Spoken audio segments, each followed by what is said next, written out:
Yes, we can hear you. Councilor Driscoll, can you hear me? Yes, I can hear you. I'm guessing you can't hear us.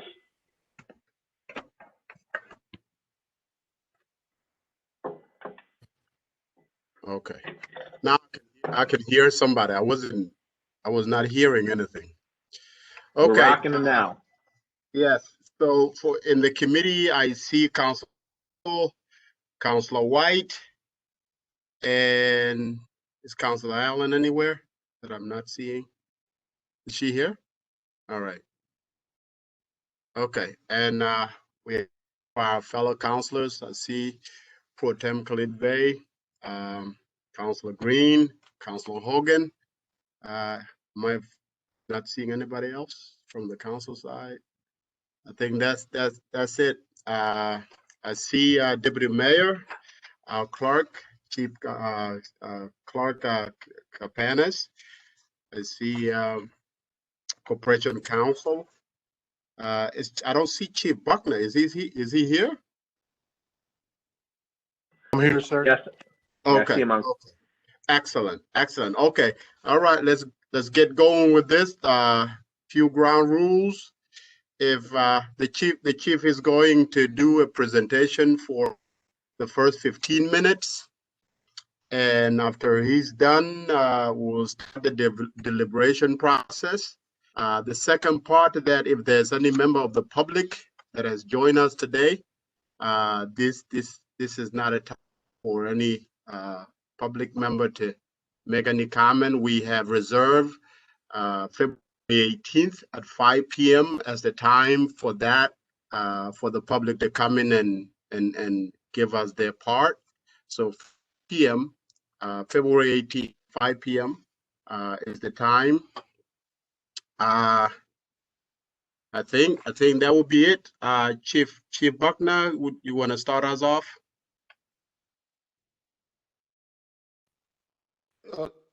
Councilman Majoke, Deputy Mayor Owens is going to start us off today. Okay, that works. Councilor, I will stay within the 15 minutes, so the chief is letting me borrow about 3 minutes. Okay. It's good to be back and glad to be here today. I just wanted to take a few seconds, a few moments just to talk about the process. Police reform is in the forefront for the department to lean into and to plan and implement. The mayor has appointed me to oversee the process overall and to ensure we continue our progress. And this plan, as required by Governor Executive Order 203, is also under my purview. So I just wanted to give just an overview of the process that got us here today. On June 12th, we're aware that the governor released the Executive Order 203, requiring that we assess what we're doing as far as police policy, strategies, deployment, all aspects, and create a plan. The chief is going to go into that in more detail. On June 19th, Mayor Walsh released a response to the community in the form of executive order to the demands of our community. That response was not in response to the governor's executive order, but in response to the Syracuse community and their concerns and demands that they expressed at that time and throughout 2020. In June, through June and into the fall, we were addressing the issues raised by our community. And August 11th, the governor released a guidance to municipalities called the Guidance for Police Reform Collaborative to reinvent and modernize policing. Long title. On the 18th, the county collaborative process began with the formation of 5 committees and identifying chairs for those 5 subcommittees we've talked about in the plan. I had the opportunity at that point through our local regional rep to speak to state officials to ensure that I was interpreting the governor's executive order, interpreting the guidance, and making sure I was on the right track on what was formulating in my mind in developing the plan at that point. We also received technical assistance from the New York State Council of Mayors, ICOM, multiple WebExes around this topic from municipalities all across New York State to help give us a guidance. It was that technical assistance that really helped me kind of put around my head around how should the plan actually look. And at that point, we settled on, and many municipalities have the questions that the guidance posed to municipalities to address in how they were reinventing and modernizing policing in their respective homes. And so that is how the crux of the meat of the document has been set up to address those questions that were very specific in varying areas. Under each category, what we hope to do, and we hope is translating, is to address the topic posed by the questions, the issues raised by those questions, best practices and recommendations from outside of our community to give us a greater perspective. And then if we are doing anything currently in that area, we wanted to address that. And where there are gaps and areas that we need to build upon, we wanted to address that as well. I had been meeting, had set up a few meetings with Councilor Majoke and the council leadership, President Hudson, Pro Tem Bay, and Councilor Driscoll, just to keep them abreast of the progress going on throughout the process, and to make sure that we met the deadline that I agreed to with Councilor Majoke to present the draft plan to the Public Safety Committee on January 27th. I just want to take a moment to say it is never a good time to get sick, but I got sick at the worst possible time, the 2 weeks leading up to making that deadline. And I can't thank enough my colleagues for helping me get this thing across the line to all of you to make sure we met that deadline. Thank you.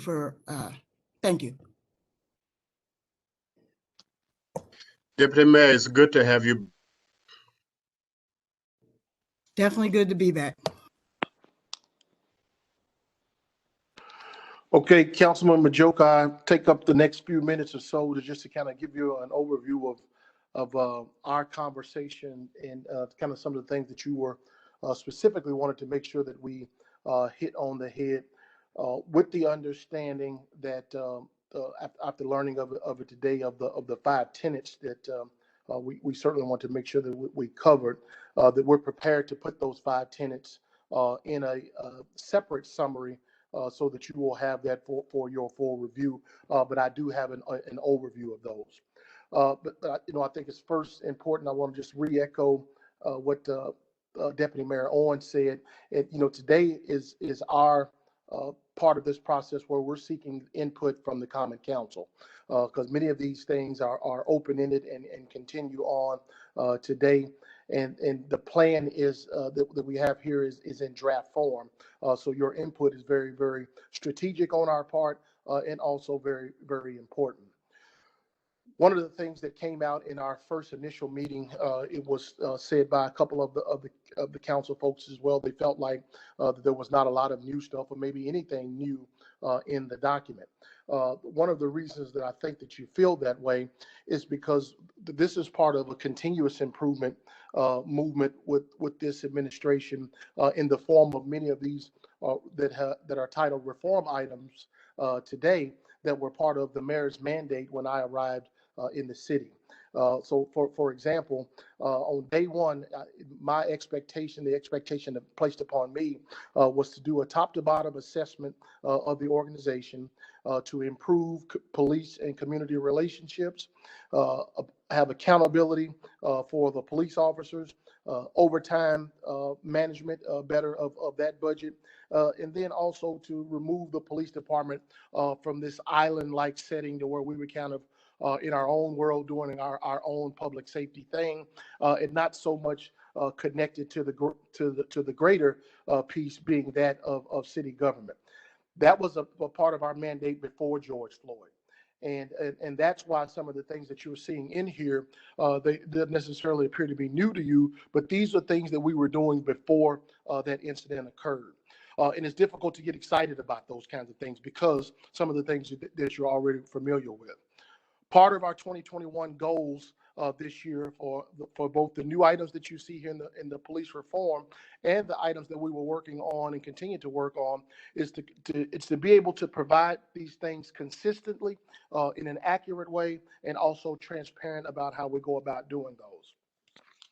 When you look at it from a community engagement standpoint, we started out by doing community forums, and probably the most notable one was the one at St. Lucy's, which was an exercise that needed to happen. And from that, we left there working on a few key things. Use of force policy was obviously our first monumental task that we took on. And then, last year we also dealt with the demands of the protests, and now the reform measures. When you look at the governor's executive order, which is what you asked to speak about, and the 5 tenets of Councilman Majoke were police force deployment, strategies, policies, procedures, and then practices. In those areas, so I'll give you some examples of the things that we're doing to improve that as the order calls for. When we divided the city up into the 3 divisions, that the purpose of that was to be able to decentralize the organization and put more resources and authority at the lower levels of the police agency.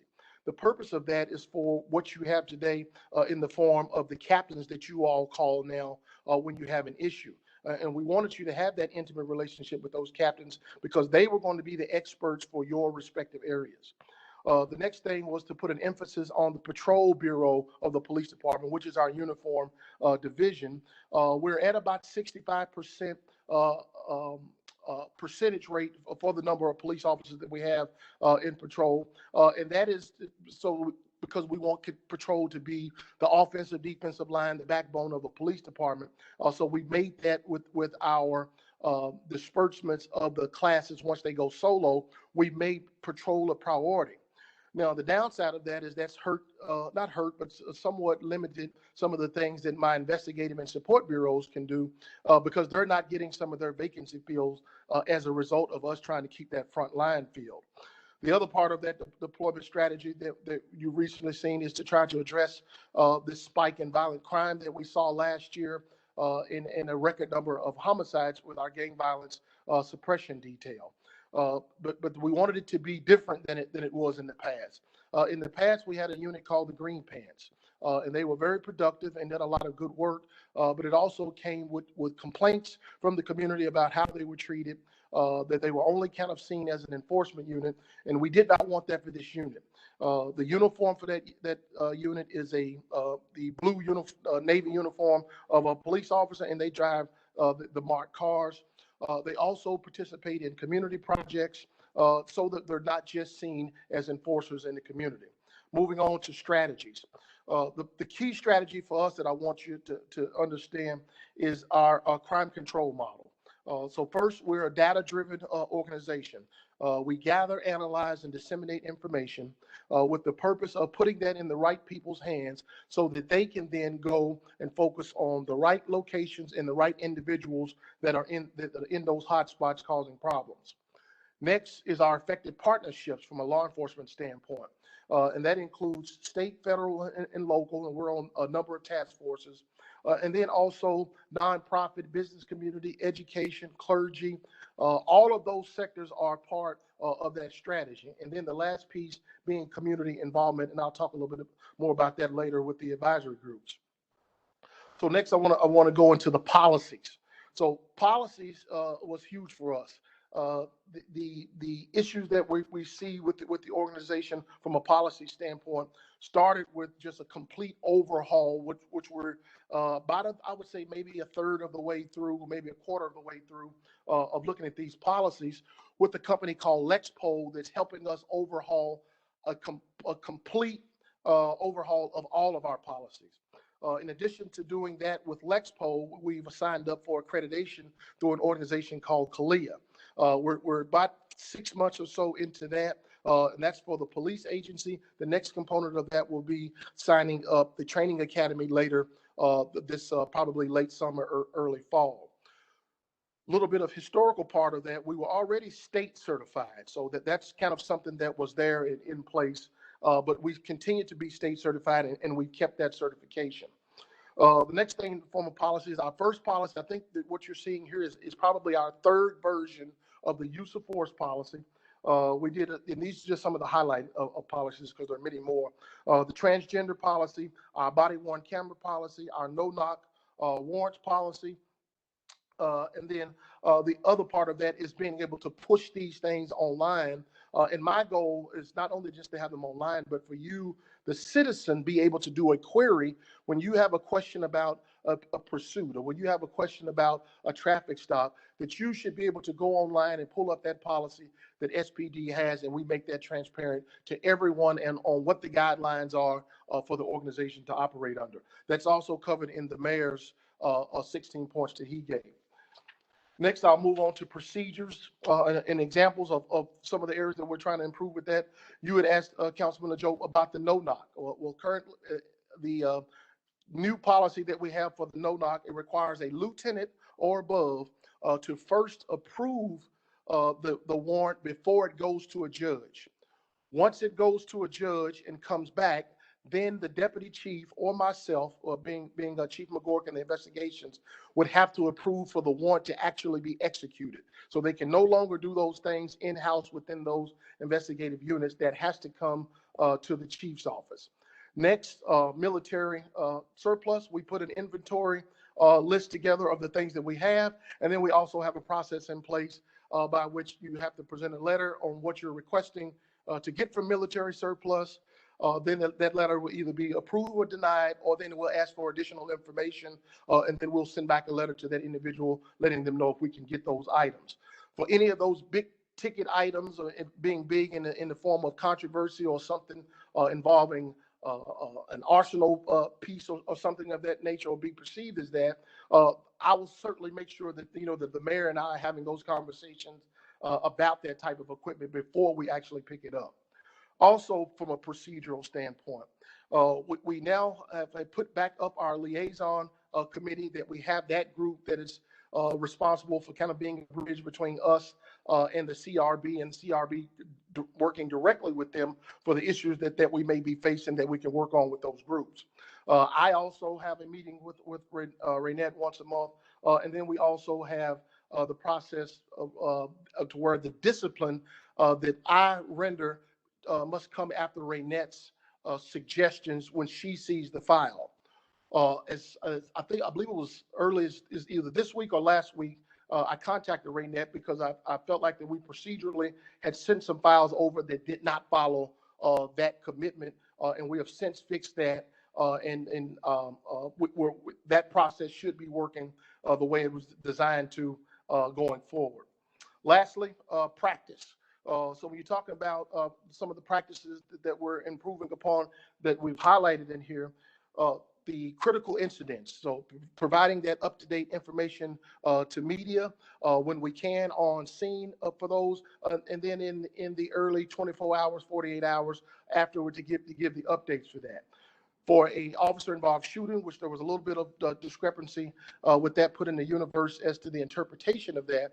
For officer-involved shooters, we will provide a press briefing on the day of the incident, and then again immediately within the 24 hours to give an update for that actual case. The next thing are the annual reports. So you will be seeing reports for our annual report, which is totality of the organization, use of force, and there's a couple more that don't come to mind to me, but those reports will be posted annually on our websites for the community to be able to see those items. And then lastly here, when we're able to also as a practice, we're having our citizen advisory meetings in the community, and those are always in concert with either Neighborhood Watch or the TNT. We will have officers attend those meetings too, for the officers that actually ride the areas to where the meeting is located, to actually participate in that. So that's what I have as some of the examples that are in here, Mr. Majoke, for the 5 tenets that you asked about. Again, we can summarize this in a more formal document to those 5 tenets if you desire so. But we're ready at this time to take your questions. Thank you, Chief. You took 5 minutes of my time. I don't know who I'm going to send the bill to. Is it you or Deputy Mayor Owen? But the bill is coming. Got you, sir. So thank you for that, counselors. Let's get into it. I'm going to reserve myself at the end. I got about 5 things I wanna discuss with the chief and the deputy mayor. But if you have anything, the floor is yours. Ask one question. If there's a follow-up, it will be 2, but no more than 2 to allow other counselors to also chime in. Counselors, go ahead. Thank you, Councilman Joke. I do have quite a number of questions, but I will limit it to 1 at a time, I guess. So my first question is that in looking at this document, it appears on the title page that this is version 2.3 of this document. I'm wondering how many versions of this previous document exist and what has changed between the various versions of this document. So thank you for that information. So as we were creating we worked on this as a Google document. So as we were answering the questions and putting the components together, we would have a version, and then we would go back as the internal group and look at the next version as we realized that we didn't answer this question or there was more information on another question. So that number would actually reflect the numbers of the drafts that we were writing as we were putting it together. I have to apologize that this is the draft version after that internal process, Counselor.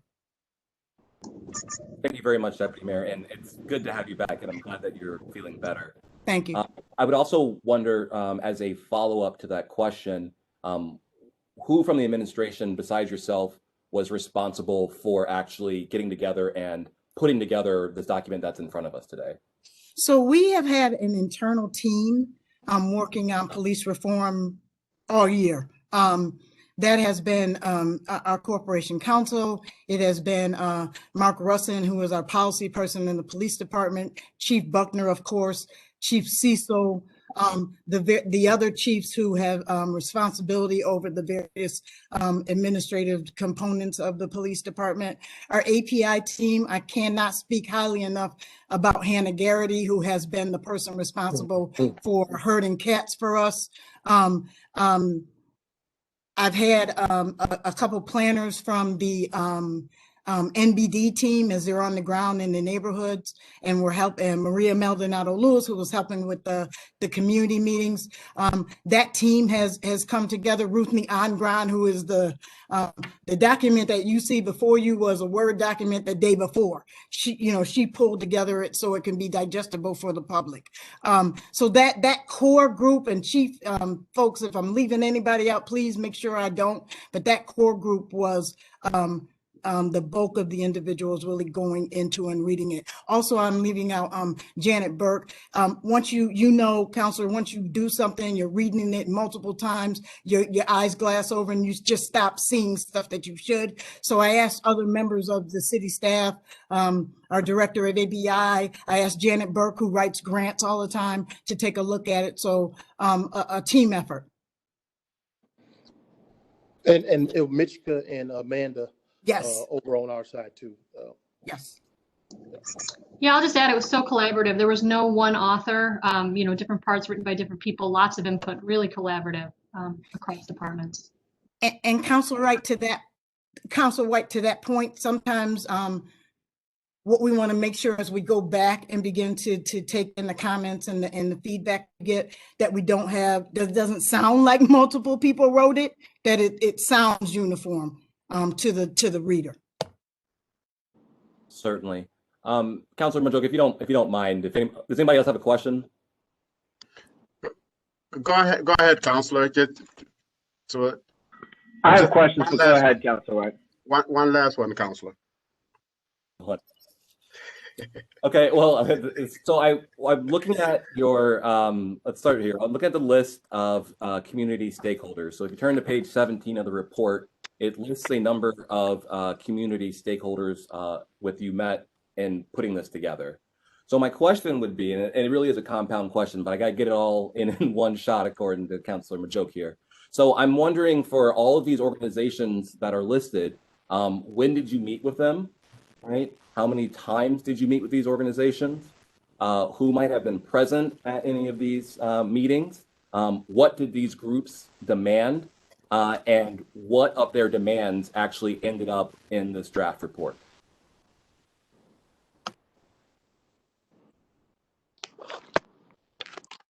So I will take that question. I don't know if we have a specific timeline for every individual that was a part of the listing here. Some of that's going to be in the actual community things that we did with presenting this outward and having that. Some of this came in the form of some of the demands made by individuals from the protest period.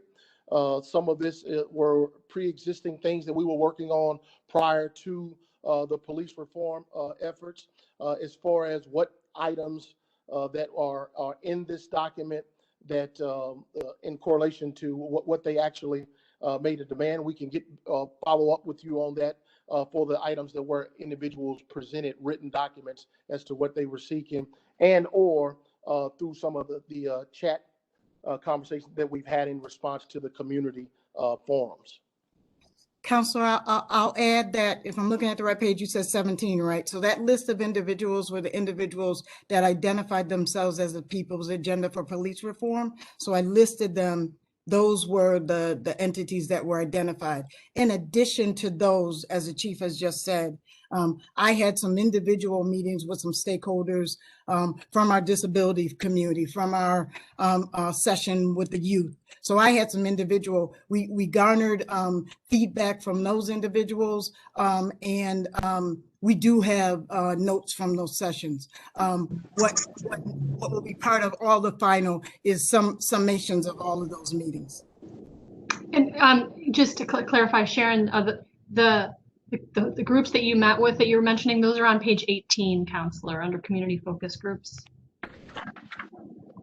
Yes, and I see that, and I understand that there were a number of groups that I met with, and they might not all have been at the same time. But what I'm trying to garner here is that what of their demands actually made it into this plan? Because if we're supposed to take this and then help approve upon it, I think it might be helpful to know specifically what these groups were asking for, and specifically who was there, so that we can have our own individual conversations with them. And take that information and build upon what you already have presented to us.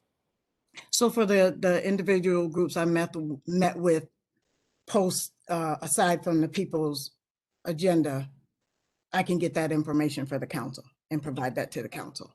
The People's Agenda, that is what we worked on, their agenda items during the summer. So that is the information that was collected during the summer, became part of the onus and the impetus for the executive order by the mayor here.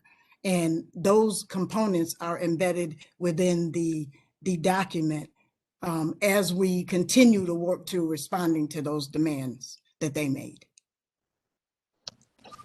Was that meeting held in response to the governor's order, or was that something that the administration was already working on?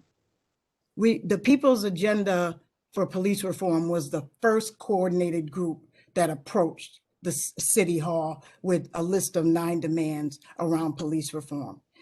That communication was going on before and in concert with when the executive order was released. So that work had begun before the executive order had been released. So much of what the executive order had outlined in its components and its questions, the People's Agenda had already began those conversations around body worn cameras and use of force, et cetera. Yes, ma'am. Thank you. Do you know how many times you met with them? We had correspondence, written correspondence back and forth. We had a 4-hour meeting on, help me, July the 4th, I believe it was, in the chamber with them, and that was recorded. And since reply to them, we have not met again. I see. All right. So just the last thing I will ask here, and then I'll get off. Deputy Owens, is it your understanding that the governor's executive order was really intended to be transformative, in so much as that it was to force municipalities to completely reinvent the way in which policing was happening in their communities? Is that your understanding? It is absolutely an impetus to get communities to look at how they're policing, to the point of the 5 components that Councilor Majoke asked the chief to speak to look at what are your practices, what are your policies, what are your deployment, look at all aspects of what you're doing, to assess what you're doing, to address whether or not you are meeting, and the guidance purpose of the guidance was to help us see from perspectives other than the ones we see in our own municipalities, from national models and models like 21st century President Obama's document, to look at those best practices. So yes, it is to do that, and I'm going to tell you, it absolutely is to push municipalities to do that, because our state aid is in the balance of it. And do you, even though, what I think is presented as, more of the actual plan, here on page 75, that doesn't, even though this document doesn't, contain any benchmarks or have any dates by which these things are supposed to be or could be completed, do you consider this plan as transforming completely the way that Syracuse will and its community will deal with policing as we move forward? Any plan that's worth its weight in salt should never stop at the written plan. It should always be modified. It should always be updated. It should always have a mechanism by which we're reviewing it. I will agree with you. I had this conversation with Chief Buckner earlier today, that there must be milestones added and benchmarks added. My perspective, and I'll take the ownership of this, is that to be able to do that efficiently, we need to get the feedback first to be able to set those milestones. But in order for it to be a plan looking forward, that's what we did for the executive order in responses. We looked at what we were going to accomplish and when we were going to accomplish it by. We need to do the same thing here. Thank you very much. You're welcome. And Councilor White, we will come back to you, I promise. Let's give the floor to other. Councilor Driscoll had a question before you. Yeah.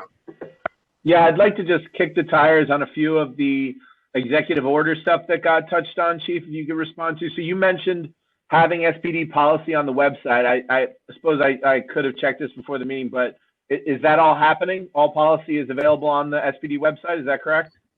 No, sir. All of our policies are not on the website. What's occurring right now is that we're doing an overhaul of all of our policies with our contracted partner, Lexpol, which is going in, making sure that those policies are reflective of 21st century language, making sure that they're meeting state laws, making sure that they are reflective of our training, and then putting those policies into the organizations as we incrementally do those.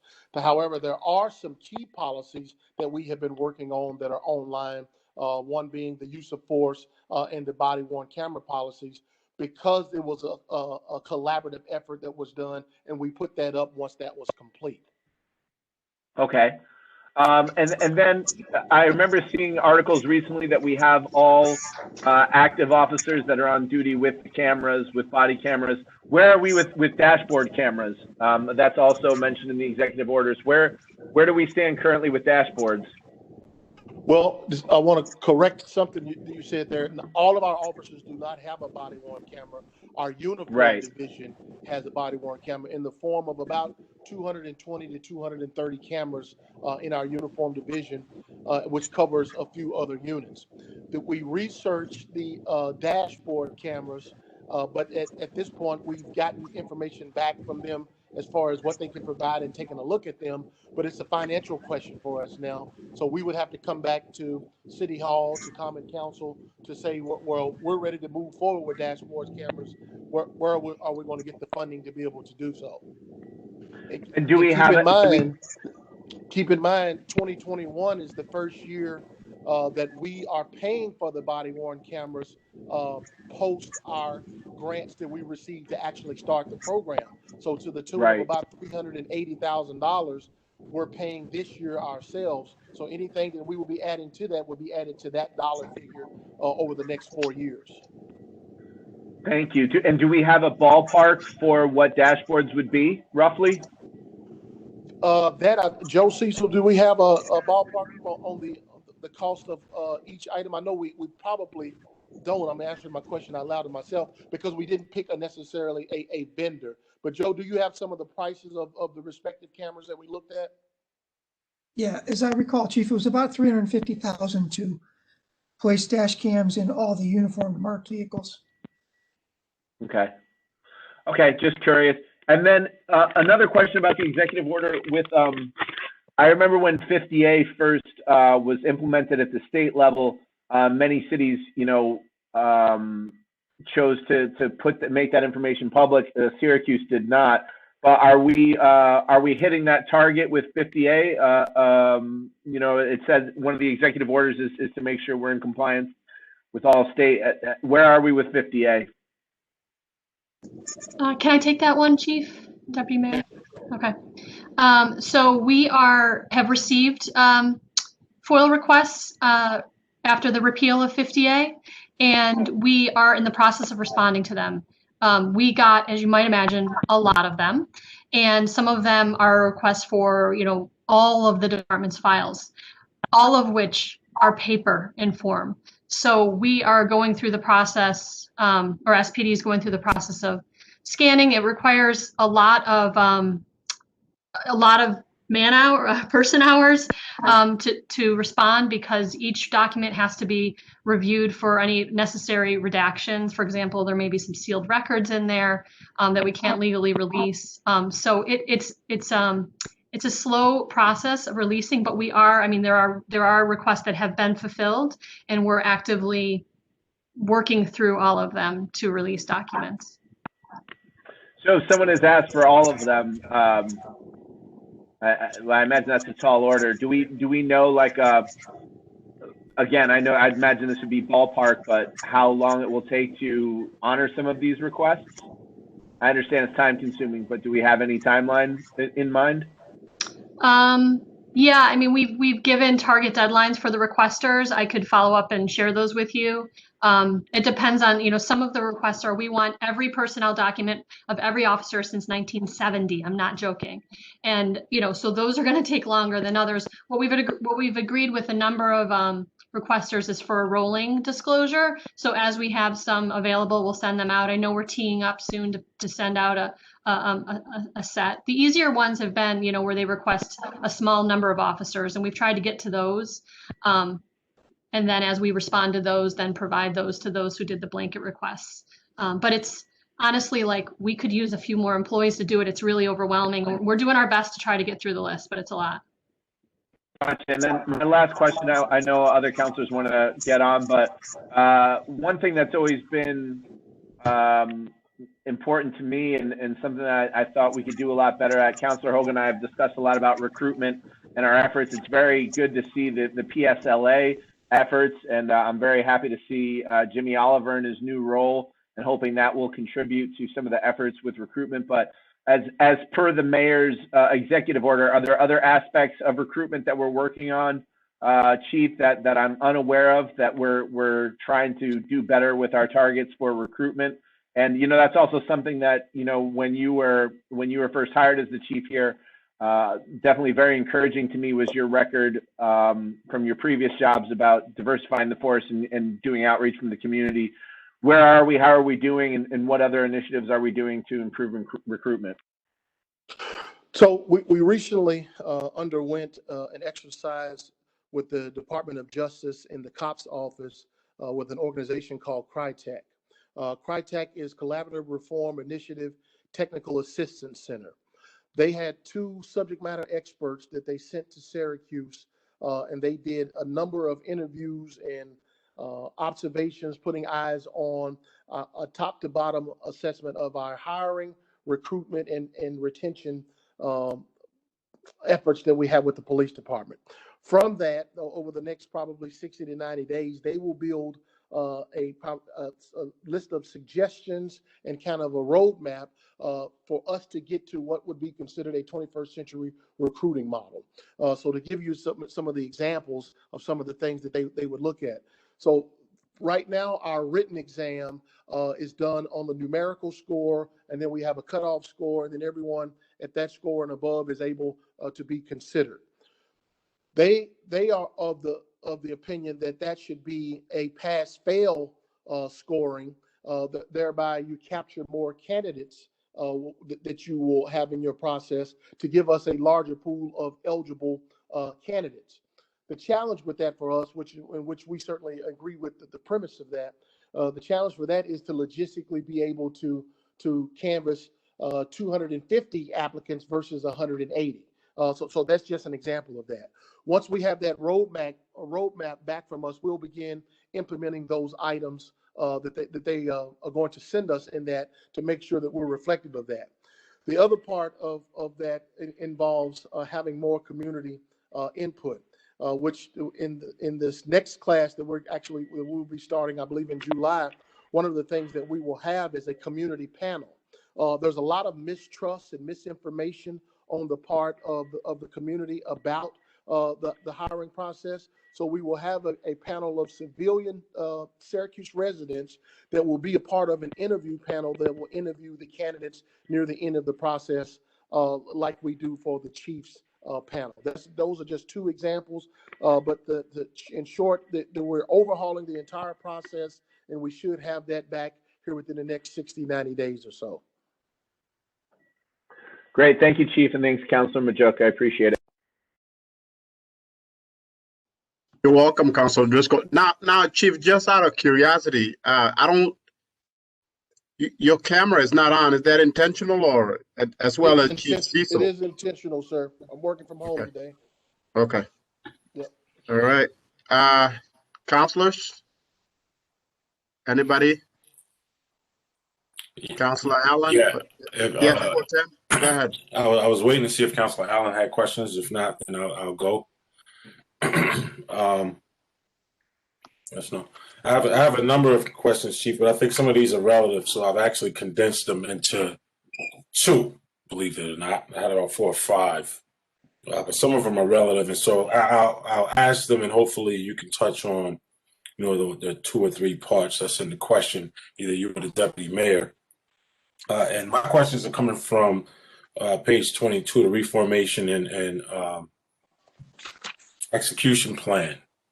And this is some of the points there. For example, the mentioning of taking steps to reduce bias to improve cultural competency, which is in large part, I think, very relative to, helping the police to see themselves as part of the community, right? Obviously, there would be a need for cultural competency and a certain relation to the community in order to feel like you're part of the community.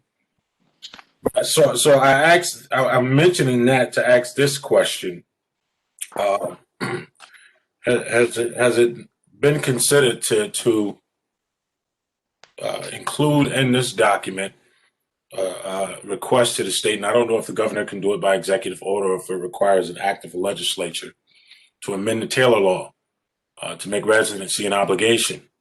And, obviously for new hires, we're not talking about current hires, but make residency an obligation, especially considering our fiscal condition.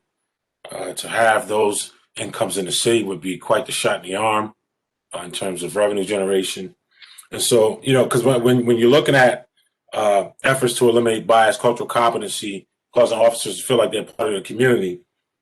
One definitely do that is to have them live here. So I'm just wondering, has that been considered and specific to the Taylor law? Because I'm not talking about a contractual agreement. I'm talking about a rule to make it a mandatory that they live in this. Have been considered. Councilman Bay, I'm not aware of any efforts on the part of us requesting. I know that we as a chief staff have not requested a repeal of that law. And I'm certainly have not asked our legal folks to consider that.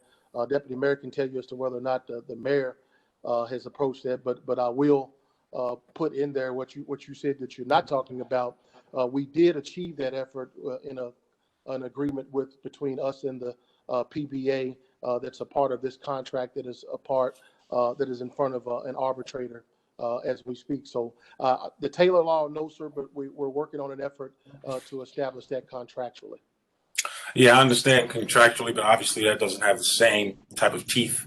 And so, you know, and for my colleagues, forgive me, I don't make any assumptions that people know or don't know a thing, but Taylor law was specific to New York City police officers. The cost of Manhattan or living in Manhattan was very high, so they were allowed to live outside of Manhattan. That same law was passed blanket across the state, and so has created some very challenging fiscal conditions for cities between Yonkers and Buffalo. So I just want to point that out, but I just want to mention that for consideration, Chief. My second question, which I think that it's also, can I just speak to it as well? Yes. You've been, sending the rally cry around this issue for many years. And then recently the Assembly and all of the laws that were passed through the Senate also addressed this.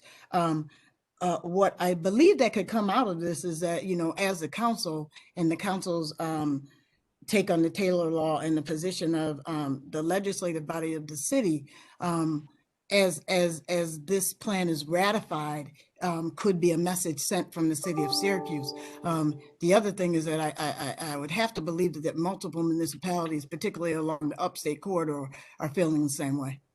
Yeah, without a doubt, without a doubt. I appreciate that, Deputy, and Chief, I appreciate the response as well. My other question is also a blend of a couple, and this is relative to efforts toward internal diversity. And, in this respect, Chief, you can correct me, or Deputy Mayor, you can correct me. I'm not sure if this exists. I know there's been talks in the past about the city having its own test. And I could have swore, Chief, you talked about an effort. I don't know if there is a test or you guys talked about a test, but I'm asking specific about a request to the state for the city to have for our police department, even our fire department, maybe its own civil service exam specifically on the city level for city workers, as opposed to it being ran through the county. Has that been considered? I can tell you that as a part of Councilman Bay to the consultants that came in town, that was a conversation that there was significant interest in looking and exploring that. One of the things that I did learn is that it's not a new conversation. It is my understanding that this conversation came up before for the city to do what I believe Buffalo and Rochester do, and specifically that they have their own civil service process. Right. My That's understanding is that is about $500,000 a year for us to be able to stand that up. And I was told that it kind of died there. But I believe that will probably be a part of the recommendations from these consultants as well, to consider getting out of that county or state civil service process. That's a fair. So any idea, and Chief, I'm not necessarily asking this to you, but if you do know, and maybe it's something you guys have to get back to me, but any idea about what that shared service costs us now? The fact that the county handles our service, I would expect that it's the same or more. I think we need to research that and come back. Yeah, if we could find out, because obviously, and I'm preaching to the choir. If us doing it ourselves, it may not be feasible, Chief, to your point, to separate just public safety from the others if we're doing it through the others through the county anyway. But, I think it's worth it to do a price comparison just to see what that looks like. My last question was going to be about use of force, but I wasn't aware. I may have missed the email about an October 15th, 2020 updated draft. So I'm going to yield on that question. I'll look and see if I missed it. But if not, if somebody can send it to me, I appreciate it. Yeah, I'll send it to you. You can find it, that and the body worn cam, you can find it on our city blog. You can find the link to it right there. Also, just real quick, Councilor Bay, the legislation at the state on the Taylor law, we are in full support of it. It has been drafted, so we're in full support. So I think as a city, and Kristen made the point in the chat that that language is specifically on page 69. Maybe in the revision, we need to make a more poignant point about our support of that. Okay, all right, appreciate that. Also, Councilor, the draft policies, use of force and body worn camera that were released on October 15th are included in the plan in an appendix. But I'll also find the link to where they are online and I'll put it in the chat over here. Okay, I'll look for them in the appendix. I appreciate it. And thanks, Councilor Joe. Councilor, can I answer your question? Councilor Green, did you? Yes, sir. Yes, go ahead. So I'm on page 12 and it's discussing the mayor's executive order number 15, which deals with researching and considering community-based strategies for non-criminal type calls. And, the discussion after it, talks about doing a survey and continuing to fund existing groups and then having the officers continue to get CIT training. It's not necessarily a lot of meat there. I mean, I guess my real question is, are there types of calls that officers used to respond to that they're currently not responding to? And if the answer to that is no, are there certain calls that we're looking at to change going forward? Absolutely. We are actively engaged with Liberty Resources, for example, now. Two examples, a 14-year-old deaf teenage citizen who is in crisis and threatening to harm themselves. I don't want to say the gender, themselves. Our police force contacted Liberty Resources, who has a crisis intervention team. That team, the police department secures the location, make sure everyone is safe. That team came in and was able to counsel that individual because that's what they do. That's what they're trained to do. And so we took a second position to do that. Another example is a individual that was in crisis. We had gotten a 911 call and arrived at the scene. He had a machete threatening to hurt anyone that came near him. We were asked by a order from a court to go and escort the individual to a mental health facility. What was at debate at that time is that he did not allow us into his facility. So we had Liberty Resources on site to try to counsel and talk the gentleman down. So those are two examples of how we're doing that. You all approved a budget through CDBG COVID fund for this outreach. Not that is going to be the ongoing funding, but we saw this as an opportunity to look at, because we were already looking at the needs of our homeless and our mental health and substance abuse citizens struggling with those issues. So it was an opportunity for us to, through the COVID fund, to do an RFP to solicit our responses to that. Liberty Resources was awarded that through the CDBG process. We see that as an excellent opportunity, as a model to look at what works and what does not work. The other component that applies to that, counselor, that is not in our control is the 911 system. Boone County has an amazing pilot program that they implemented, and we're looking at that as a pilot to really be able to train the 911, the individuals on that end of the call when they're receiving them, to be able to appropriately triage what type of call it is so the appropriate responses could be made. I hope I answered your question. Thank you. So then my second question, unrelated, but it's the analysis of the military equipment. So, I mean, I understand in this, we're literally saying this is equipment that we got surplus from the military. But I think for an average person, they may see officers with certain equipment that, they would call military equipment, but it's not literally from the military, but it's threatening and it's, not your typical cop on the street. type equipment. So I guess what's our plan on that? Like, you know, because I think there's still going to be people that are going to see in certain situations officers with heavy equipment, and how do we go about identifying that and relaying those fears to the community? Well, it's difficult to answer a question where you don't have the example that you're referencing in front of us. If someone sees an officer with a piece of equipment that looks threatening to them and they, make a complaint about it, our response would be able to first to identify the piece of equipment which has brought them concern, and then make sure that piece of equipment is authorized for that officer to have in that given situation.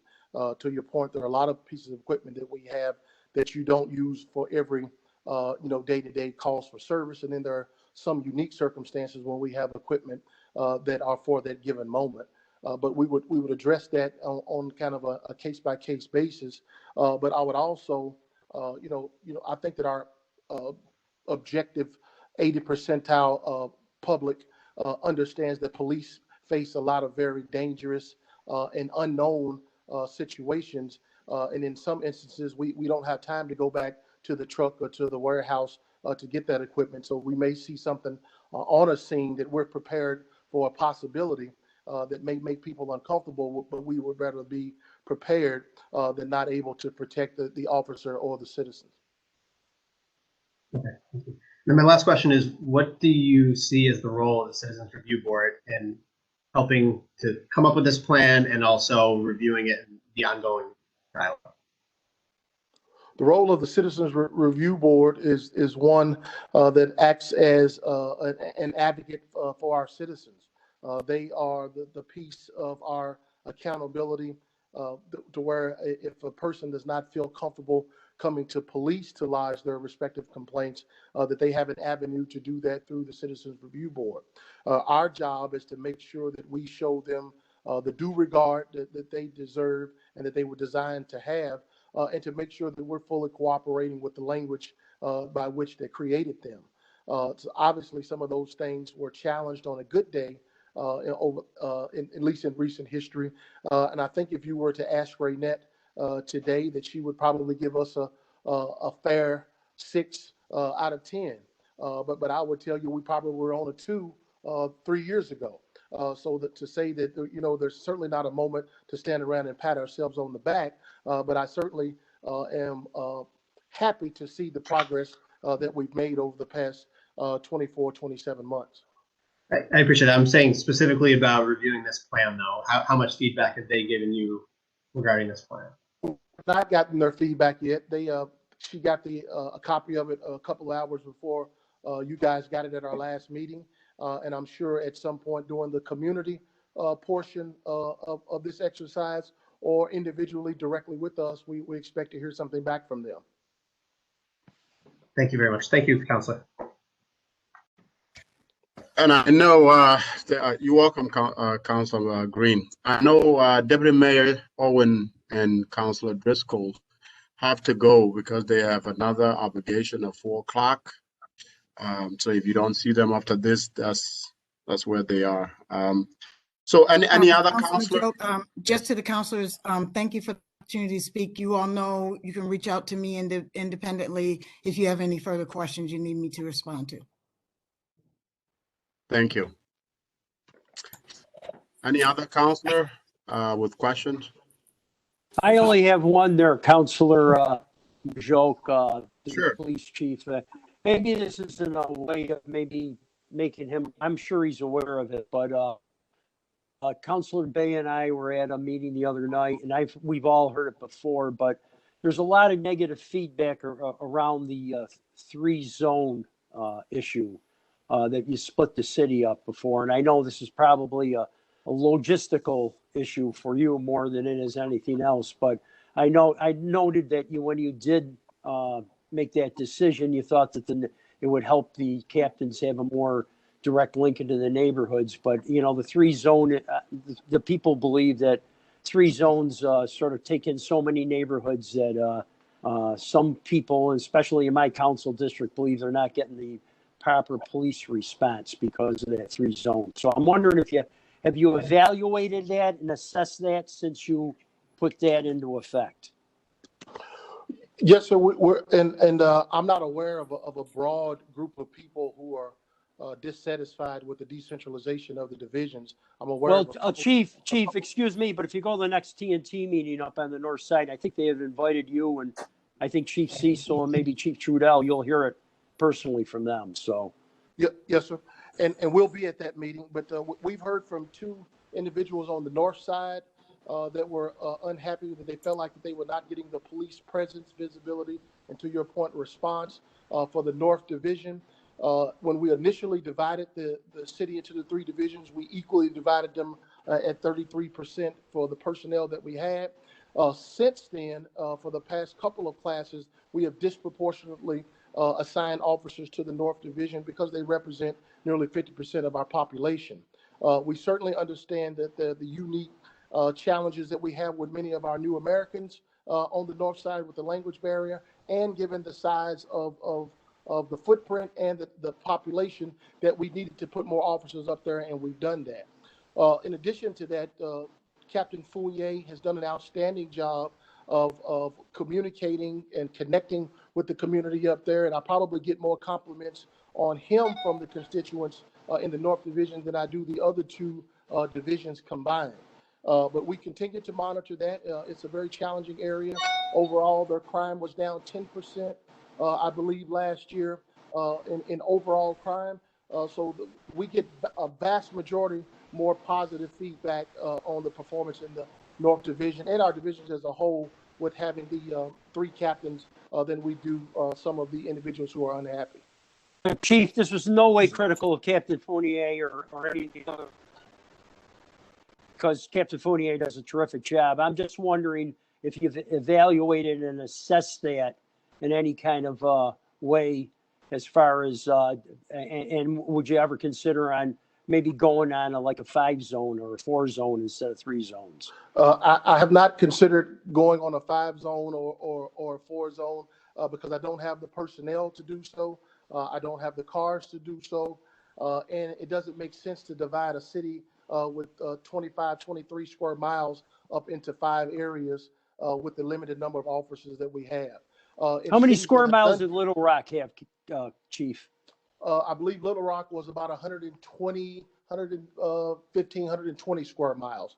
Okay, so we're a much smaller city, obviously, so. Very much so. Yeah, okay. Chief, can I add something to that if you don't mind? Go ahead, Rich.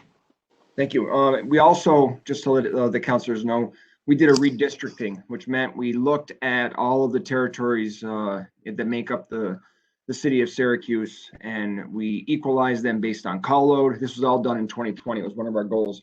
Equalize them based on call load and crime, and the north side having 10 territories compared to, the 5 east or the 6 southwest, automatically means that every single shift, the North District gets 10 compared, or gets more compared to any of the other districts. So we also did that effort in 2020 to equalize and to understand what the district call load looked like and get cops in the right spots. Okay, thanks, Chief. Thanks, Chief. Hey, Counselor. Councilman Joke, I have one more if I could. Yes, please.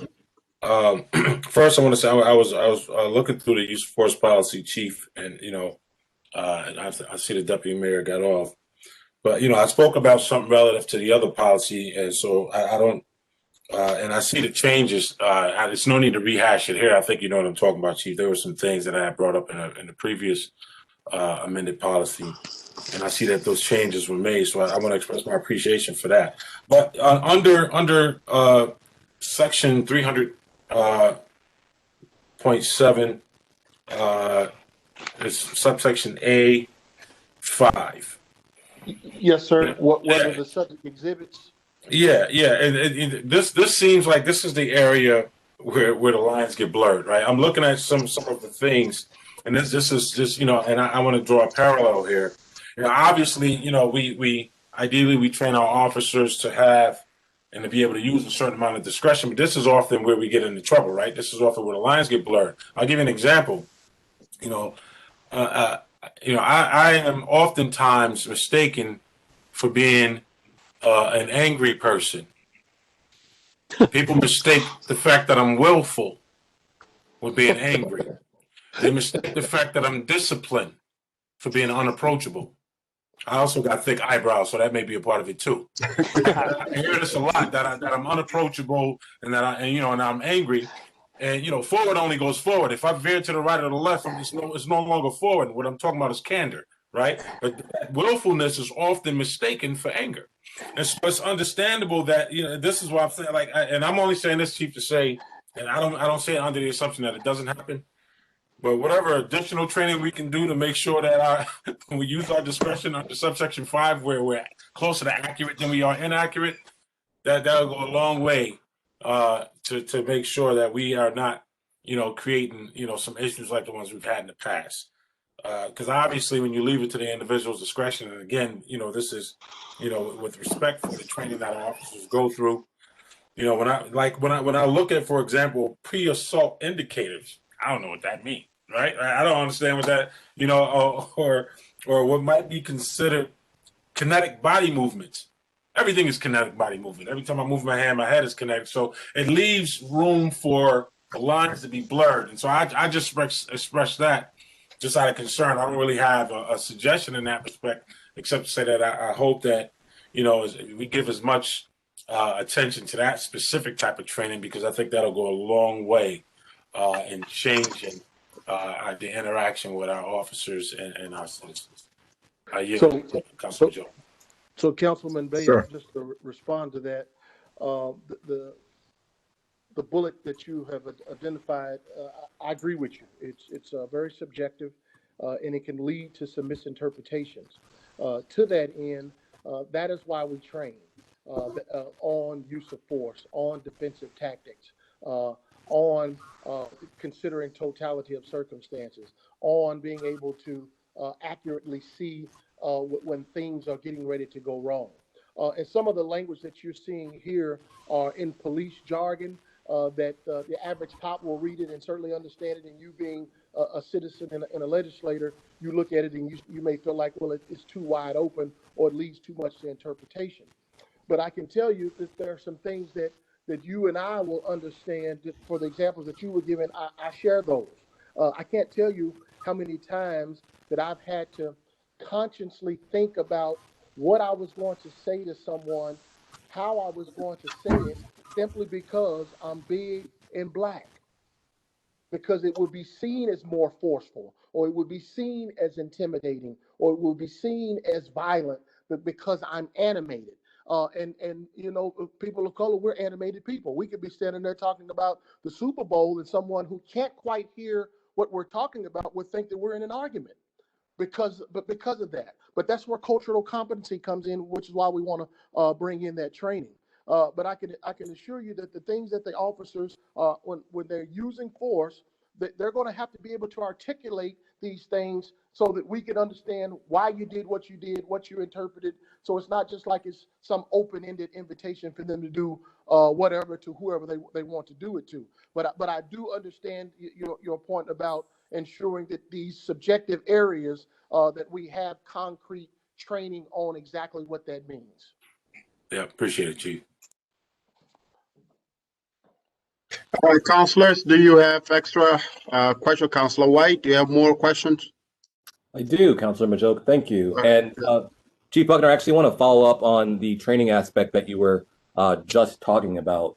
So part of the plan indicates that there's going to be training provided to each officer on the history of racism in Syracuse and the nation and concerning the police department. And I'm wondering, what's the status of that training?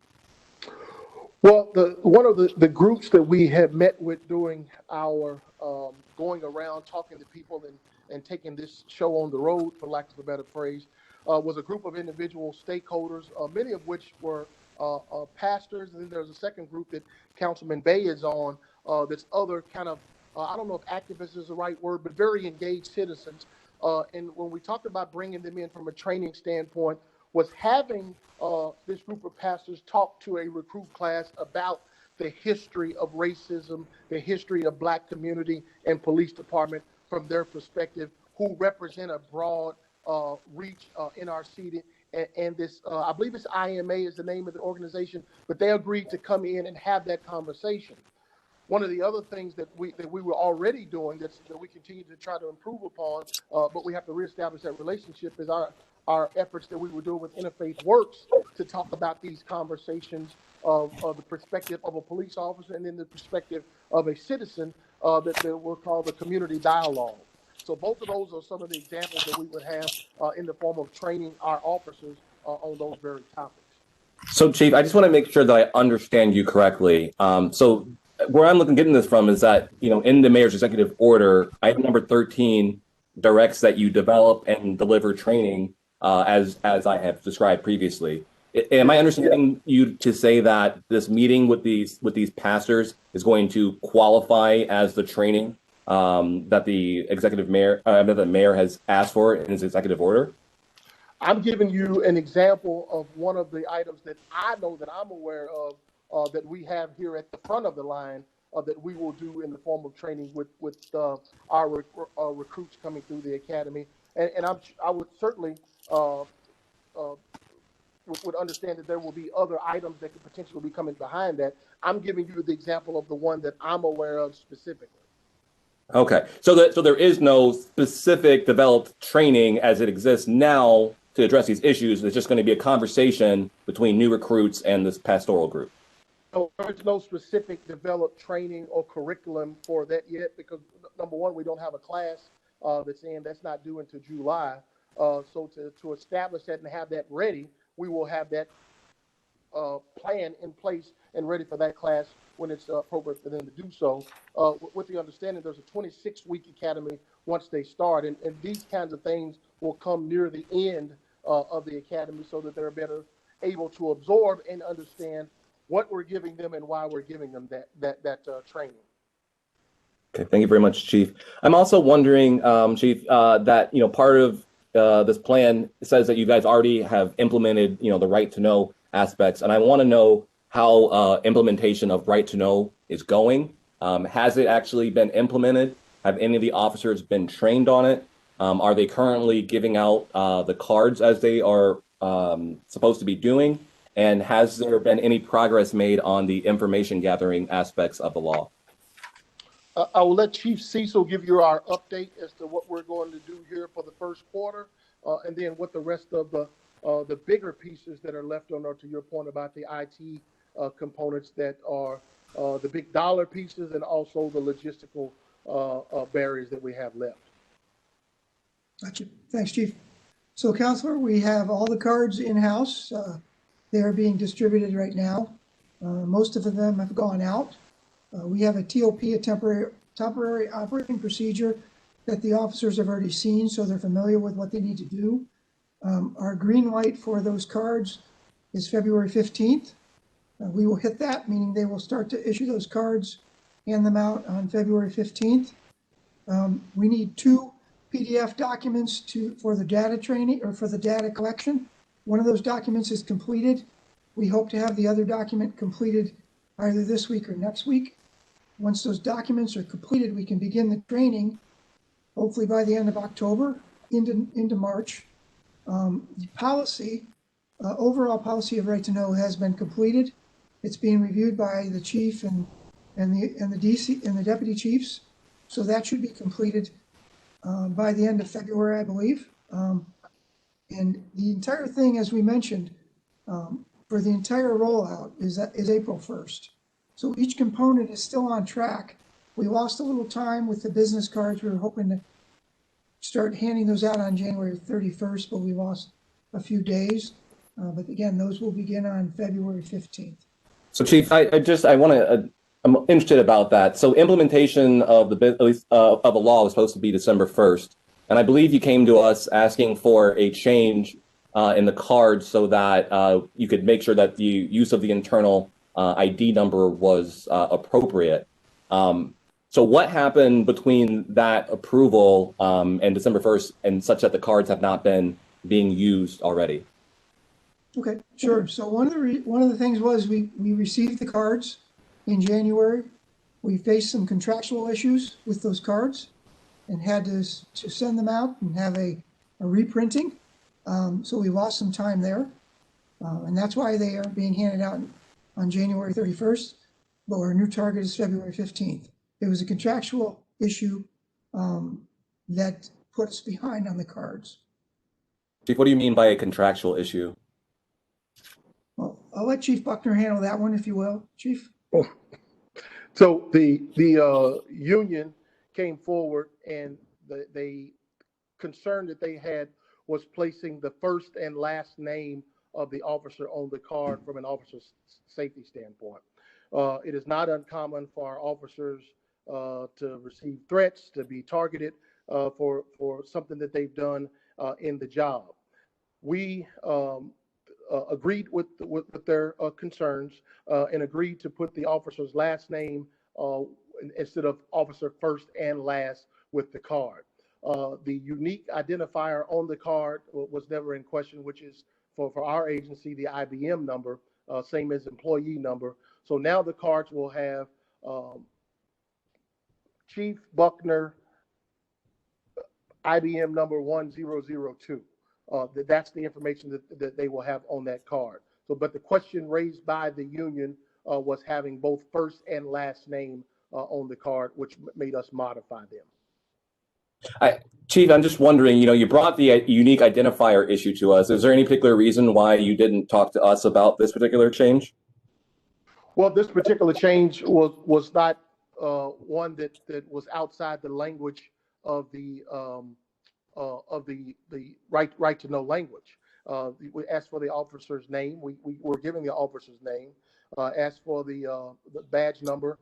The badge number was in question. We brought that to the Common Council, and in doing so, we agreed to do the IBM number. So we didn't feel like that there was anything in dispute, or that we were not cooperating with the language and the intent of the card, which was to be able to identify the police officer and who they specifically were with some unique identifying number. Chief, if you stopped me, or if I was stopped on the street by an officer and they asked me what my name was, would they be satisfied with only my last name? No, but I think you're doing apples and rhinoceros. Those are two different things. One, the officers, I'm assuming if he's stopping you, he has a legal reason to do so. So to be able to check you out, to run your name or information, that officer would need both your first and last name and some additional information.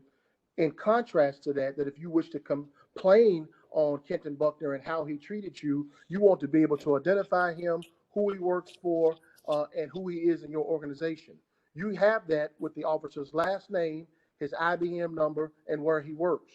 So we've satisfied the language of the right to know language and what our understanding of what the intent was. Okay, thank you very much, Chief. Chief, what's your understanding surrounding the community's feelings on SROs in the schools? My understanding is that there are what appears to be a small percentage of people who want the school resource officers out of the school, a disproportionate number of citizens, faculty, staff, parents, and teachers that want the school resource officers in the school. We're in the process of working with the Board of the school board to work through this issue, but most importantly, make sure that if we are in the schools, that we're doing what we were there intended to do, which is constructive contact with these young people, and obviously to provide a safe environment. But that is my understanding and what I have seen from that particular topic.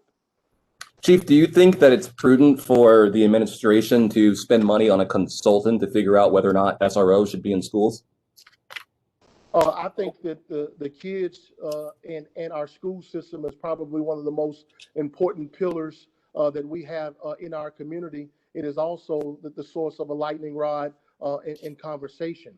And if a consultant is able to help our community come together to create something that we all will be proud to have as it relates to our school system, I think it will be worth every dollar that we spend. Okay, thank you, Chief. And just finally, in relation to these draft policies that are attached in these appendices, are these in final form or near final form? Sure. Well, can I jump in on that one? Go ahead, Chris.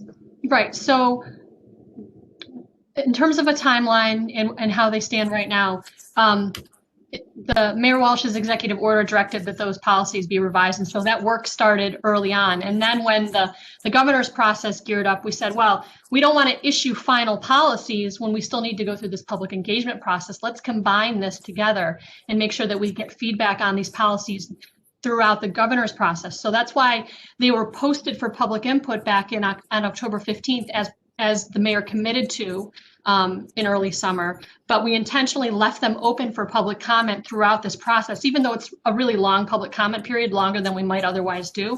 So to answer your question, they're not final. They're still open for public comment. The portal online is still open for it, and we're hoping to get more feedback during this process. We did get input from the CRB on the policies. We had a session with the CRB, a public session where they provided a lot of detailed feedback. But yeah, they're definitely not final. Looking for input from the community on them. They won't be finalized until after this process. You're on mute. You're on mute, Ronnie. I mean, Counselor, sorry. It's okay. Thank you very much. I'm wondering, would it be a fair expectation to finalize those policies as a result of this process here? Yeah, absolutely. I mean, that's the goal, to get feedback, and if anything should change based on public feedback, CRB feedback, all of those stakeholders, the team, looking at those policies would consider those, and then a final policy would be issued after this legislative process, and then the officers would be trained on the new policies, and then they'd be rolled out. Okay, thank you very much. And I just have one final question as it relates to the Citizens Review Board. And I think this might be better for the chief, but I'm not exactly sure. So, Chief, would you, as the leader of the police department and/or the administration, I'm not sure, how would they feel about negotiating to make the Citizens Review Board's recommendations more binding than they are currently?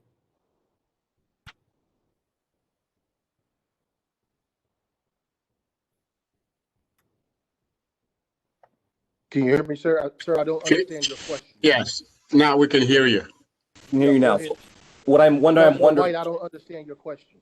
Yes, what I'm wondering is, would you support a effort to essentially remove arbitration from being a impediment to discipline being issued when recommended by the CRB? So are you asking, would I be in favor of CRB being the final decision for discipline of police officers? Essentially, yes. No, sir, I would not be in favor of that. I'm very protective of my responsibilities. Thank you. All right, any other counselors? Okay, Chief, I got a couple of questions myself. The first question is for me is, since we are going to give this plan to the governor, some of which we all acknowledge that a lot of it is what we are already doing as a city, wouldn't it make more sense to actually have data shown on what has worked with what we already have? For example, if you look at page 44 with hotspot policy policing approach, wouldn't it, with all those elements there, wouldn't it make sense to also include the data of what has worked to just kind of give more teeth to what our plan and what we are giving the governor is? So if I want to make sure I understand your question, Councilman Majoke, that would it make sense to have more data included to the things that we have put in this this order to Yes. show what is the corresponding data to support that? Yes.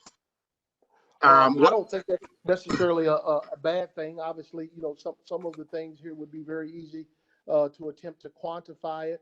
Some of it would be qualitative data, obviously, but I don't know if that's necessarily a bad thing. But I would say that Councilman Majo, given the time that it took us to get to this avenue, that we would certainly be probably pressing, if not impossible, to try to qualify everything in here from that standpoint before this is due to the governor's office. So what I'm asking in that, Chief, is look, for example, street addiction, snug, trauma response. I'm sure they have some report there that, because these programs are not 2020 or 2019 programs. They've been here for a while, right? Yes, and if that data is qualitative in some sense, I think it would make sense, since we are sending this to the governor and telling the governor, look, this is our plan, some of which is already working. We got this going. I think it would make more sense if he doesn't ask for it again. If we send him this and he doesn't ask for it now, somehow he's gonna follow up with it. That's just what I think. But for us, just to even show to the community also that is reading this, or anybody that is reading this, that there is some scientific backing to what our plan is. You see? I understand your question, and I know you use it as an example, but I certainly want to touch on it. We certainly would have no bearing over the data or the accuracy of the data of other organizations. Now, we certainly would stand behind the information that we provide you from SPD, but we certainly, when you talk about some of these other outside organizations, I can't speak to or for the accuracy or what they would be able to provide you to quantify the effectiveness of their respective organizations. Okay. Now, my second question, Chief, is you in the document, you talk about New Americans, right? And how the interaction of the New American community and the police department. Now, Yes, part sir. of the struggle in the New American community is the language, obviously, for many reasons. Now, as a part to try to mitigate that problem, is there anything in the police department that is in place, such as ethnic brokers, people who you can call directly, especially for a specific, for example, if a police officer is directly on the site? And I know, to your credit, you have reached out to various communities, and you actually meet with them from time to time as a part of a community relationship building.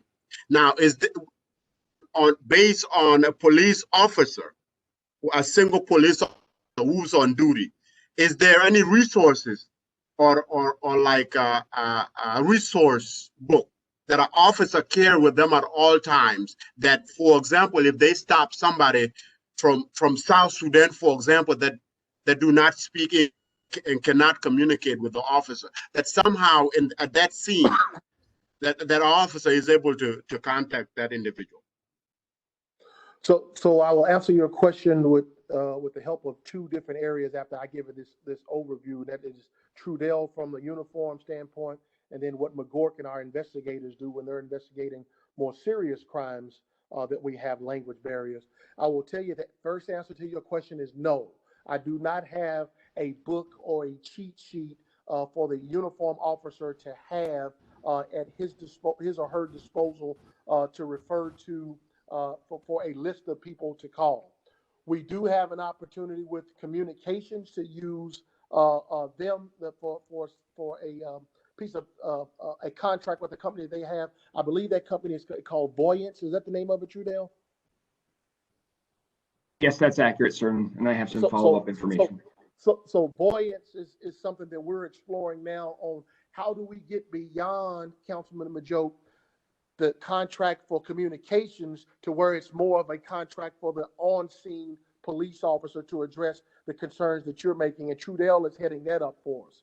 Then there comes the more serious incidents to where, Councilman Majoke, to where we may have a victim of a crime or a suspect in a crime from a New American community, to where we need to have a lengthy interview with someone, and I can tell, and Chief McGork will briefly tell you how we do that. But first, let's start with Trudell on what we're doing to upgrade this for our uniform officers. All right, thank you, Chief, Deputy Chief Trudell. So currently, right now, we have a list of interpreters from both the community and from within the police department, based on various languages that they speak. We work with community members, for example, Ty Shaw, to get somebody that would be willing to work with a patrol officer when they encounter somebody that speaks Vietnamese, for example. So we have that in place, and that is working fairly well. Officers get called. If it's a complex situation, that officer who speaks that language comes into to work and works through that. Or we have somebody from the community come in. We've learned that there's this voyance package, and I just got some recent emails on this with some package information and pricing, where an officer, a sergeant, can have an app in the field on their phone with a much more robust list of interpreters. And it is something that you call this number, you let them know about the language you want to speak, and then they have interpreters on the line that they'll engage you with, and you can work through the call, right? Understanding what occurred, is anybody hurt, next steps with the initial investigation. We are close to moving on that and should have a package proposal coming in that soon. So that'll really improve the way we are able to communicate with people that when we don't speak that particular language. From the investigative side, I will now let Chief McGork speak to that, unless there's any questions. Hi, Counselor. Thanks for the time. So in addition to all of the resources that are available for patrol, depending upon what it is that we're dealing with from the Investigations Bureau perspective, when it comes to, interviews for more serious incidents, and when it comes to interrogations, for instance, where we're dealing with suspects, we will use court certified interpreters, right? So because of the implications that we have. So it depends upon the type of incident. But in those, in those cases, what we'll do is we'll work with the DA's office to make sure that we have a court certified interpreter. I believe it's the New York State Office of Court Administration that certifies the interpreters so that there's no issues. So we have a variety of resources to choose from, and it really kind of depends upon the circumstances. All right, thank you. My other question, Chief, is on the discipline. Part of what I have seen is, especially with the city doing payouts for officers' interaction with citizen and inappropriate use of force and citizen getting hurt. I haven't seen anything, and please correct me from this document. I haven't seen anything from this document that shows how far a discipline would go. I have seen where you say, well, certain things are unacceptable, but to what level are they unacceptable? We have officers that have repetitive behavior and haven't been dealt with. Is there anything in this document that talk about that? If I understand your question, you mean something that speaks to I guess the scale of what discipline would be rendered for that individual in the event that they violate the policy? Particularly due to the repetitive of offenders, yes. You're correct. There's nothing that speaks to that. When you see those kinds of things, Councilman Majoke, they are in Rustin, what's my word that we have for those for a discipline matrix? We do not use a discipline matrix. which a discipline matrix would basically say that these 21 offenses are subject to this discipline in the event that one were to violate this policy. And then you have the avenue of something that mitigates that, meaning the circumstances that happens that lessen the culpability to the officer, or you can have aggravators. That's something that increases the penalty to the officer because he or she is a habitual offender, to your point, or he or she done something that is clearly egregious and they should have known that this was completely wrong in what they did, or the impact to the citizen, or in the form of an injury or damage or something that we cause. We do consider all of those things as we are administering discipline, but there's not something in the form of a discipline matrix, which I think that you're talking about, that our agency does not use that. Can I add on to that, Counselor? Do you mind? Sure, go ahead. One of the prompts in the governor's guidance talked about early intervention systems, and that's something that is discussed a lot in in policing circles. And the idea is, if you see sort of a pattern with an officer, to sort of catch it early, and sort of deal with it in terms of whatever would be appropriate for training, retraining, discipline, and what the document here says is that the software used by the Office of Professional Standards does have some tools for early intervention, some flags that can be attached when there starts to be a pattern with a particular officer, and that's something that Ops has begun implementing. I think that probably falls under the category of an in-progress item that it could be utilized more. And from my understanding, that's definitely something on the radar of the department, that the new leadership over at Ops is expanding the use of that. And I think that really goes to what you're saying when you talk about, repeated incidents. The idea here is you catch it early and you deal with it. And so that, because, it's before it gets to be too much of a problem and causes, other difficulties. Well, thank you. I'm happy. I'm happy to see that is in the process, and it is so important to have something like that addressed, both for you, Chief, and Kristen. I mean, I'm preaching to the choir here that these behaviors are causing city resources and are causing citizens a lot of things, and that need to be addressed, right? And I thought something like this would highlight something like that in a much more detail, and I would also even go as far as that effort that is being done should also be included in this.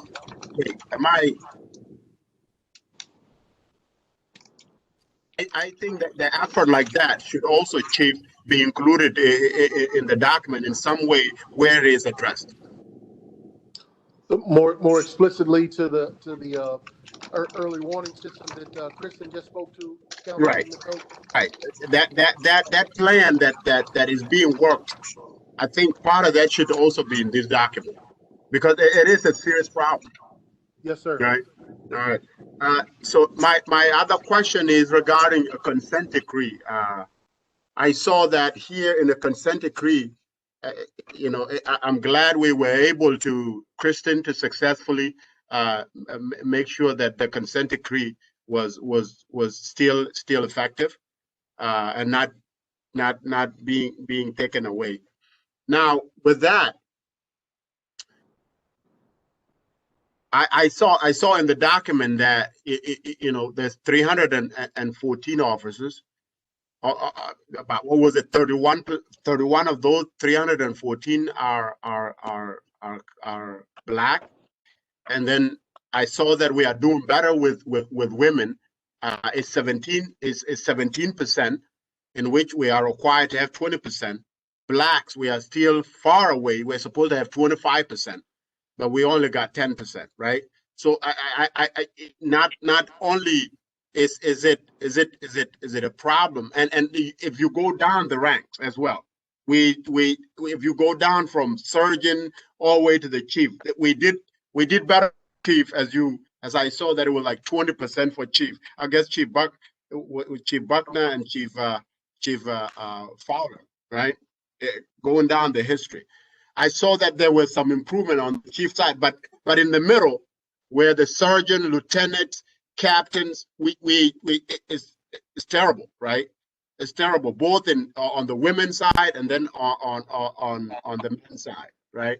Now, is there a detailed approach as to how to improve that apart from our regular way of saying, you know what, we got to recruit more minority, especially for you, Chief, is now, especially for you, considering the leadership is so far behind. What do we do about that, specifically to improve the leadership of the police? Yes, sir. Good question, Councilman Majoke. So let's just go jump right into that. So in addition to the efforts that we have from what I discussed with Councilman Driscoll from our recruitment, hiring, retention standpoint and dealing with CRITAC and that organization. So in addition to that, so there is the issue of diversity represented at every level of the organization. And it basically is nowhere near where it should be. But we're making progress. So even though I know it's not a lot of progress, 2018, when I asked about that number, the percentage of African Americans, that number was at 7%. Today we're at 10%. I will tell you that that we're still not retaining the percentage that we would like through our process, and we're trying to work to address that. We also had 0 minorities in the command structure of the sergeants, lieutenants, captains, and deputy chief. Other than myself, there were no other African Americans in the rank structure. We have 2 now. We'll have 3 by the end of this week. Another African American is on our list to be promoted this week, so that will take that number to 3 sergeants. Not listed here. Also, there's an African American female that was promoted for the first in our history over the records department that we have now. The problem that we have, Councilman Majoke, is multi-layered. First of all, you know, when we get the African American or the people of color through the front door, and now they're a part of the police department, they have to aspire to want these opportunities to take supervisory, management, executive roles in the organization. And it's also our job to motivate them to do that. Once they do that, then they have to compete in our promotional process, which currently is a written exam that they take, and then they're numerically ranked, and then you are promoted based upon the opportunities that come forward as the vacancies occur. But you have to study for that exam, obviously, and then you have to come up with a competitive score in order to put yourself in a viable place to be considered.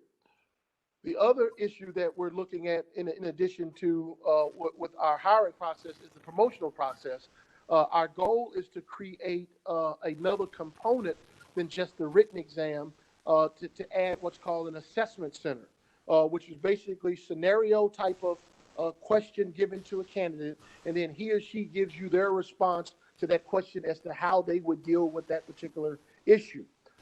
Those types of scenarios have shown to do better for women and minorities from a scoring standpoint. So we would diversify the score in having 2 components to how you are ranked, which we think will help increase the number of minorities both on the list and then where they rank on that list. All of those things take time to implement, but that is the plan going forward to try to address the lack of representation that we have at every level. Now, I will tell you that just to give you some perspective of this, Councilman Majoke, I met Miss Cassandra Jones Ingram last week. And the reason I met her is because I found out, you know, that she was still in the city, and she was our first African-American female on the police department. The thing that blew me away is that she was hired in 1981. If that doesn't say to you the lift that we're trying to do, I don't know what else to tell you. The first black female was hired in 1981. That's crazy. That's crazy. But that tells you what we're up against. Now, Chief, now what about the chances of women actually, because we have a possible better chances with women going up to captains and potentially chiefs. Is what's do you have any vision in making sure that that happen in some way Well, compared to we've recently had some success. We have a couple of women that were promoted to lieutenant recently.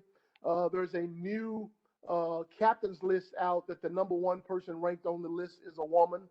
So our ladies are slowly starting to step into the command ranks. But first, obviously, again, it has to be the desire to want to do that. A lot of our females that I have seen, I've talked to, that are very, very talented. Many of them are working in very highly coveted positions. So they have no interest in leaving a very good job to take on a job where they basically go to the back of the line as a new sergeant, which, in order to be able to be promoted to the rank of lieutenant and captain and so forth. But we are slowly seeing the incremental progress with the ladies in the ranks. Again, it's just a slow move, but we continue to try to encourage and inspire them to get in the promotional process because, they too have a responsibility to help us diversify. What about, Chief? You spoke about lack of interest being a barrier to maybe taking this leadership position. To your assessment, as is the environment conducive to the minority to allow them to want to take these roles? I will tell you as a person. The honest answer to your question is, do they probably feel something as far as uncomfortable or maybe a little bit of anxiety of taking on an opportunity like that where you're already a minority and minimally represented in the organization? The answer is yes. I can tell you that as the chief of police, every meeting that I have, 99% of the time, I'm the only African American in the room. And I can't tell you that I don't think about that, and I certainly notice it. But in order for me to diversify the organization the right way, to where it can legally be defensible as to how we're doing business, diversity it's a heavy and well-deserving lift. But in order to do it right, it takes time to get people in and then up.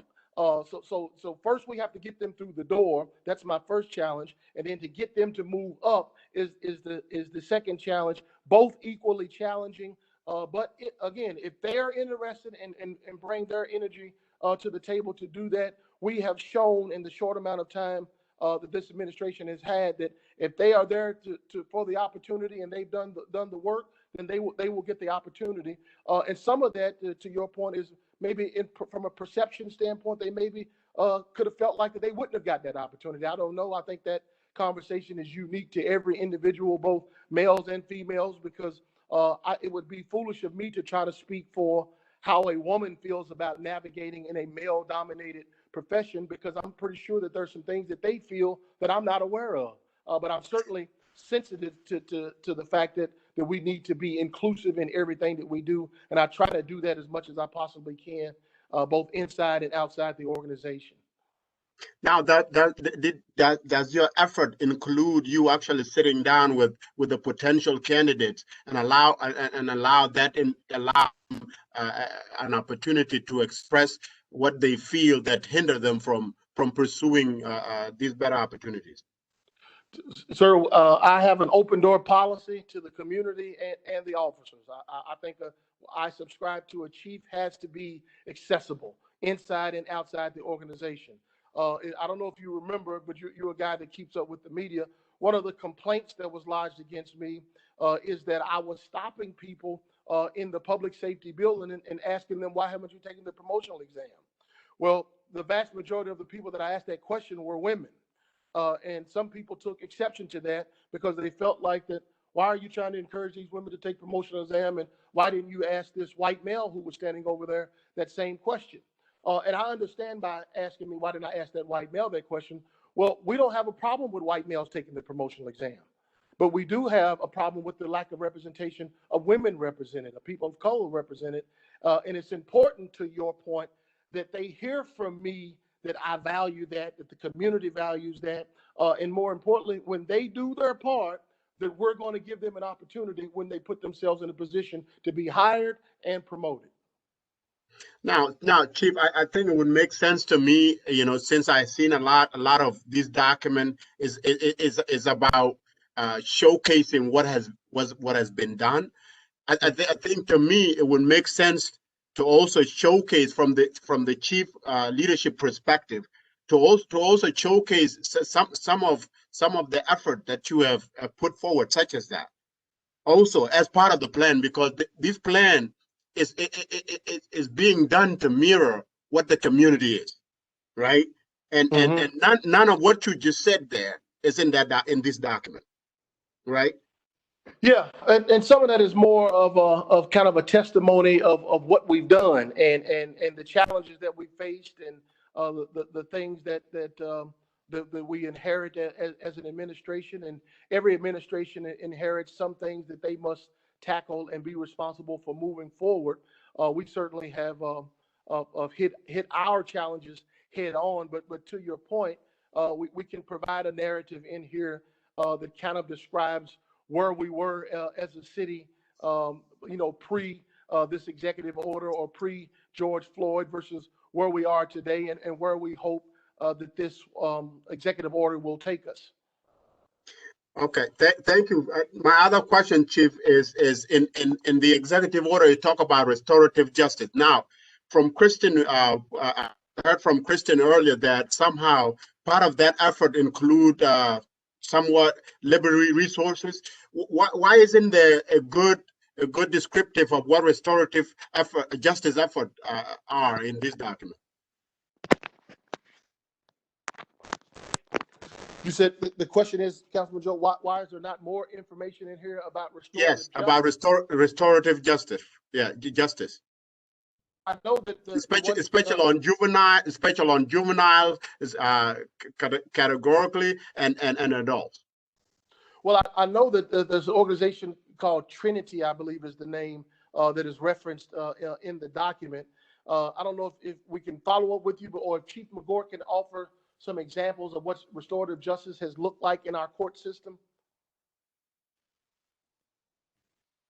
Yes, Counselor. So I think we're talking a couple of different things. So restorative justice, I think there is, and I don't have the page number in front of me. Kristen may have it, but restorative justice is more, I think we're talking about things like care court, drug addiction court, and things of that nature. So restorative justice in that sense really would be, alternatives to incarceration, which really would not be something that we would speak on as a police department. It's more of an effort from the courts to kind of divert people away from incarceration. Is that what you mean? Yes, in a sense, and I'm sure with Governor asking for it, there got to be a tenant here addressing that. Either because when I saw this plan being drafted, that it is a collaborative effort, right? And I saw in the document that somehow that part of it, there was some kind of consultation also between the department and the court. How come none of that was, or am I not just seeing it, Kristen? There's a little bit on page 24, but I'll be totally honest, as we were working through this, when we got to the restorative justice piece, a lot of that is really outside of the control of the department. It's, as Chief McGork mentioned, programs that are handled through the court system. Certainly the police department is part of the larger partnership of public safety, but I guess we were focusing on efforts that the department could actually, had the authority to make changes to implement. And so there's not a real deep discussion about what other agencies are doing on restorative justice. But this is good feedback. We can, take a second look and maybe expand that discussion to your point. Okay. Last question for me.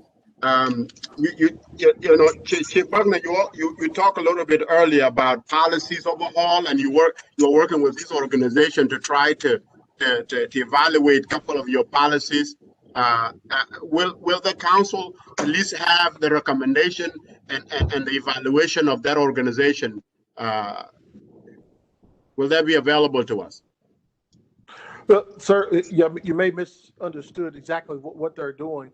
They're doing a complete review and an assessment of all of our policies. So as we go through each of the policies, they have a template to which, from which they'll be working from based upon what we're trying to achieve from a legal standpoint, from maybe the pillars that we have in our old policy, and then also making sure that the policy will pass accreditation standards going forward.